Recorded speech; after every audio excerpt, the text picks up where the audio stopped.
Ni 7 News, karibu sana, mimi ni Brands TZ. Rais wa Marekani Donald Trump ameibua mjadala mzito wa kimataifa baada ya kuashiria uwezekano wa mabadiliko ya utawala nchini Irani. Hii inafuatia mashambulizi ya kijeshi yaliyofanywa na Marekani dhidi ya maeneo muhimu ya kijeshi ya Irani mwishoni mwa juma hili, yani jana alfajiri Jumapili. Kupitia chapisho katika jukwaa lake la kijamii la Truth Social, Trump aliandika kwamba si sahihi kisiasa kutumia neno regime change, lakini ikiwa utawala wa sasa wa Irani hauwezi kuifanya Irani kuwa juu tena, kwa nini kusingekuwa na mabadiliko ya utawala?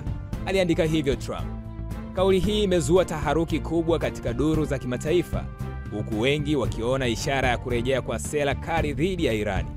Kwa mujibu wa vyanzo vya kijeshi, mashambulizi hayo ya hivi karibuni yalilenga vituo vya kijeshi vya Irani vinavyoshukiwa kuhusika na shughuli za uchokozi dhidi ya maslahi ya Marekani na washirika wake katika eneo la Mashariki ya Kati.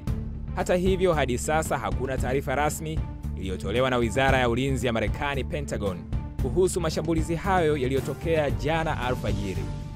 Wachambuzi wa siasa za kimataifa wameonya kuwa kauli ya Trump inaweza kuchochea mvutano zaidi kati ya Marekani na Irani. Profesa Amir Nader, mchambuzi wa masuala ya Mashariki ya Kati, amesema kauli kama hizi zinarejesha kumbukumbu za sera za zamani za mabadiliko ya utawala ambazo mara nyingi ziliambatana na madhara ya muda mrefu kwa wananchi wa kawaida.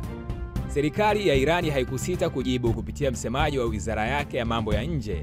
Teherani imekemea vikali kauli hiyo, ikisema kuwa ni dhihaka kwa uhuru wa mataifa na uchochezi wa wazi kabisa.